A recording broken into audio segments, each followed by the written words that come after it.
10th loop law, I1 Kirchhoff is laws. there. Here battery is there. Look at this. This is battery. This is resistance R1. This is here I1 plus I2. That combined it comes here. Here this is the third loop.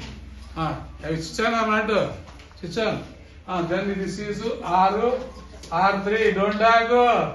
This is R3. R3. Don't go. Here what is there? First, hey, don't go. Draw this loop. Draw this loop. This is clockwise loop. See at this loop, but not that. This is current to this side to this here. Here current is flowing that side. Here loop, see this loop, but not this. See this. Here same side. Same side means plus. E1 is plus. Here E1. E1 is plus. Next IR1. Next IR1.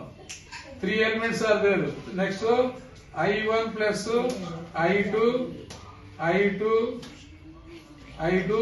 into R3. This is our first plus. Next, this is same side or different side? Different way. Current is going opposite. This is minus. This is here. What is there? Here.